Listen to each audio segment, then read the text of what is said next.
Bienvenue sur Afrique TV. Sur cette chaîne, nous mettons en valeur l'Afrique qui s'exprime, qui débat et qui construit son avenir.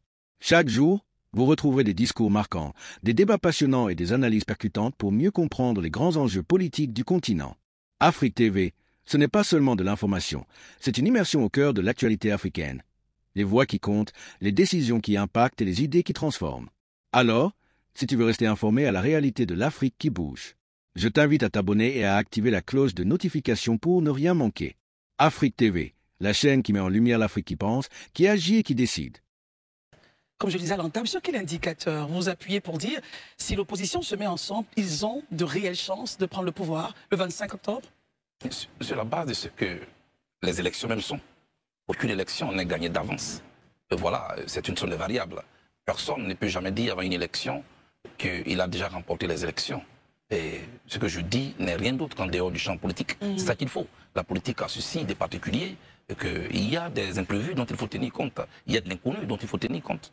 Et on peut tout à l'heure entrer dans le sujet si vous voulez. Mais moi, je crois réellement à nos chances. Puisque je suis opposant, j'ai de nos chances. Très bien. Élisée, commençons par vous. Mais, M. Charles Goudé, soyons concrets. Comment vous pouvez croire en vos chances quand l'opposition semble ne même pas être unie actuellement?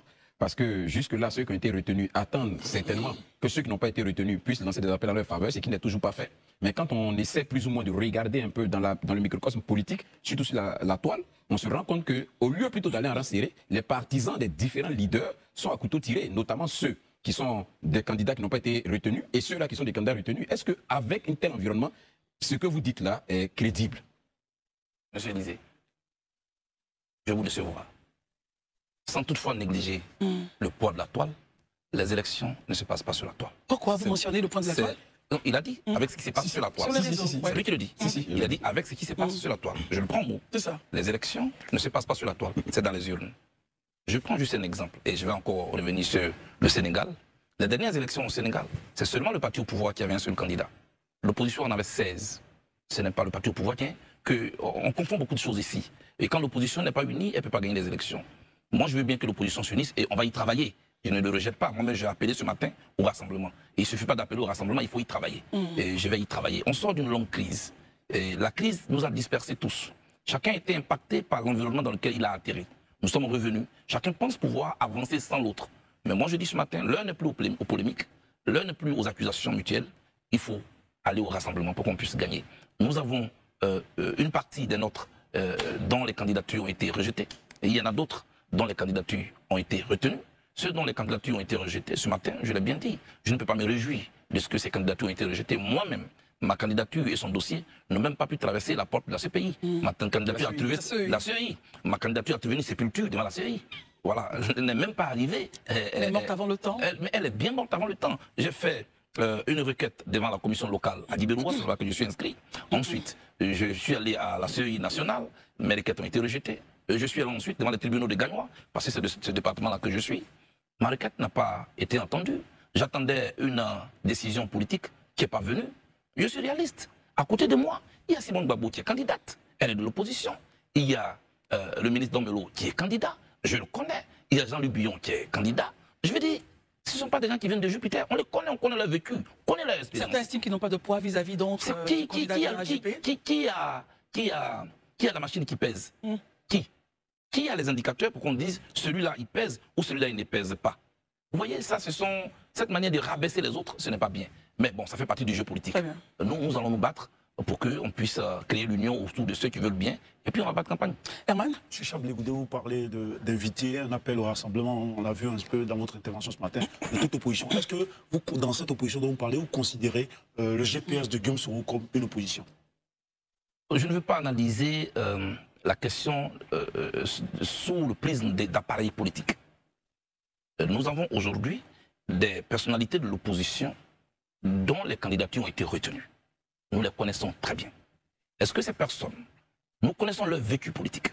Est-ce que ces personnes, nous connaissons leur capital politique? Est-ce que ces personnes, nous connaissons leur expérience politique? Est-ce que ces personnes ont le coffre nécessaire? Au-delà de nos petites querelles, interrogeons l'histoire de Simone Gbagbo. Je vous regarde, vous, droit dans les yeux. Vous connaissez Simone Gbagbo? Qui peut dire que cette dame n'est pas en capacité de décider pour la Côte d'Ivoire? Une dame qui est capable du pardon. Une dame qui est capable de reconnaître ce que son adversaire a fait. C'est déjà là la hauteur d'esprit d'un leader. Depuis 1990, elle est dans le marigot politique ivoirien. Domelo, tout le monde le connaît. Jean-Luc Buyon, tout le monde le connaît. Je veux dire, si on met de côté nos égaux et qu'on met en face de nous les capacités des uns des autres, il n'y a pas matière à discuter. Maintenant, est-ce que le GPS est un parti politique ou pas? Ce n'est pas à moi de le décider. Vous avez quand même besoin de toute l'opposition. C'est pourquoi je pose la question. Moi, je n'ai jamais fait des réunions politiques avec le GPS pour des raisons qui sont personnelles, que j'ai déjà évoquées longuement. Je ne vais pas revenir là-dessus. Mais je parlerai aux Ivoiriens. C'est eux qui votent. En 2007, vous avez fait initier la caravane, la caravane de la paix, oui. avec les forces nouvelles. Je veux dire, est-ce qu'aujourd'hui vous êtes prêts? Vous avez fait cette caravane aux côtés de Cheikh Sidi Koulibaly, était aussi à vos côtés. Est-ce qu'aujourd'hui vous êtes prêts à reprendre cette sorte de caravane avec le parti au pouvoir? Est-ce que vous aurez des coups des franches ou bien vous pouvez le faire? Mais le parti au pouvoir n'a rien à faire d'une caravane de paix que je dois faire. Et puis en ce moment, nous sommes dans une période préélectorale. Les candidats sont connus, il n'y a pas de caravane de la paix à faire. Voilà, il y a des électeurs à mobiliser. Il y a des électeurs à encourager pour qu'ils partent aux élections. L'heure n'est pas à faire une caravane de la paix, c'est vraiment hors jeu, je veux dire. Très bien. Maurice Comoré? Monsieur Charles Blé Goudé, vous disiez, et je vous cite, toute autre voie que celle des urnes serait un saut dans l'inconnu. Au cours de votre point de presse, vous l'avez annoncé. À qui faites-vous allusion? Est-ce qu'il y a des politiques tapis dans l'ombre qui envisageraient naturellement emprunter d'autres voies que la voie des urnes pour être éligibles à la tête de la magistrature suprême en Côte d'Ivoire? Vous dites à qui je fais allusion, alors que la phrase que vous avez citée est une phrase impersonnelle qui dit toute autre voie. Donc on est dans la chose. Vous n'êtes pas n'importe qui. On est dans la chose. Marigot politique ivoirien. J'arrive. Je dis donc, toute autre voie est un saut dans l'inconnu. On est d'accord? Je n'ai pas dit toute autre personnalité politique. Donc vous auriez dû me dire à quoi faites-vous allusion et non à qui faites-vous allusion. Bon, très bien. Au regard de l'histoire récente de notre pays, l'histoire récente de notre pays, c'est que pour des élections, les Ivoiriens se sont entretués ici. On parle de 3000 morts. Les jeunes gens aujourd'hui ont fait beaucoup d'années en exil au Ghana. Au moment où je parle avec vous, il y a des Ivoiriens qu'on ne sait même pas s'ils sont Ghanéens ou Ivoiriens parce qu'ils sont nés au Ghana. Il y en a dont les mamans étaient enceintes au moment où elles fuyaient la Côte d'Ivoire. Ce type d'Ivoiriens, on en fait quoi? C'est toutes ces conséquences-là que je parle. Des gens qui hier étaient des tuteurs, aujourd'hui sont des sous-couverts parce qu'ils ont tout perdu. Est-ce que nous allons recommencer ces erreurs? C'est de cette voie sans issue que je parle. Merci d'avoir regardé cette vidéo jusqu'à la fin. N'oubliez pas de liker, de commenter et surtout de vous abonner pour ne rien manquer des prochaines vidéos. Ensemble, faisons briller la voix de l'Afrique.